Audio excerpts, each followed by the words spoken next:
ये सरकार जो है बेसिकली संविधान विरोधी सरकार है। तो ये गाहे बगाहे तरीका ढूंढते हैं कि संविधान पर कैसे चोट की जाए। वक्फ बिल लाने का मकसद भी भारतीय संविधान पर चोट करना है कि बाबा साहब ने जो इक्वलिटी का, बराबरी का जो हक दिया, उसको कैसे उस पर हमला करना है, क्योंकि ये तो मनुस्मृति को मानने वाले लोग हैं।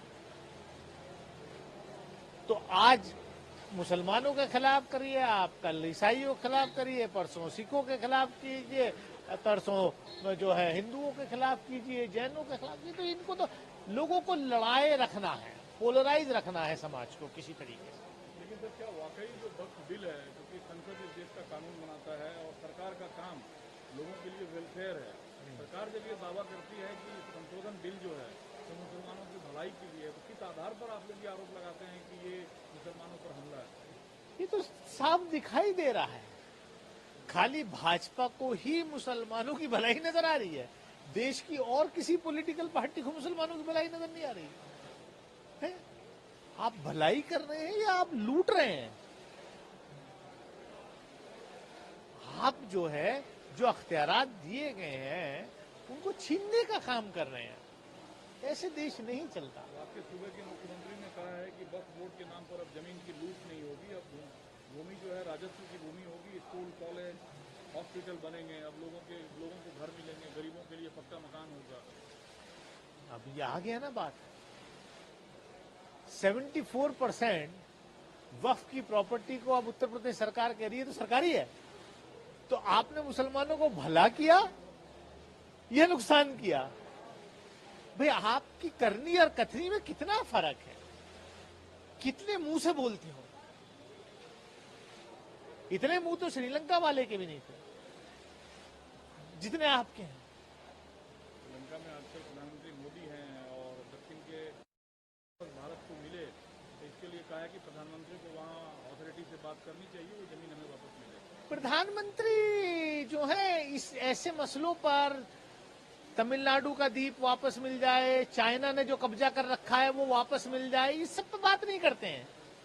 वो अपने मित्र अडानी का क्या इंटरेस्ट सर्व हो सकता है उस देश में जाकर के, वो बात होती है और ये जग जाहिर है। लेकिन श्री कविता ने सवाल उठाया है, देखकर सन्न है कि वक्फ संशोधन बिल के दौरान सदन में राहुल गांधी और प्रियंका गांधी ने क्यों नहीं अपनी बात कही। क्या प्रधानमंत्री आए वहां? भाजपा की पॉलिसी थी ना, भाजपा का फैसला था, सरकार का फैसला था।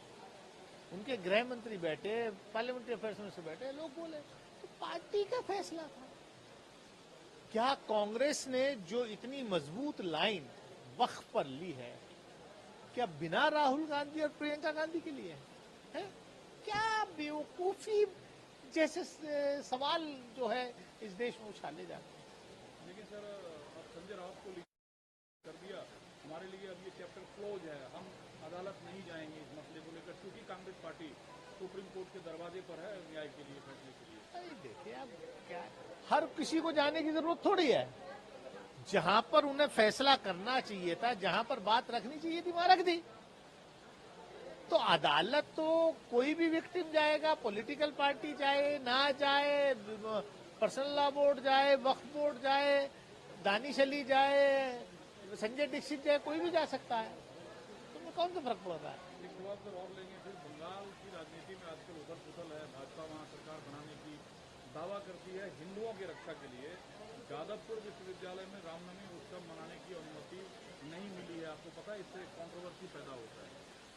देखिए, भाजपा का पिछली बार भी सपना था, पिछली बार भी सरकार बना रहे थे, फिर उनको कोई और काम नहीं है बीजेपी को, सिर्फ धर्म के आधार पर लोगों को पोलराइज करना है, हर वक्त लोगों को काम पे लगाए रखना है कि वो सोच ना सकें गरीबी के बारे में, रोजगार के बारे में, शिक्षा के बारे में। इस पर चर्चा नहीं होनी चाहिए।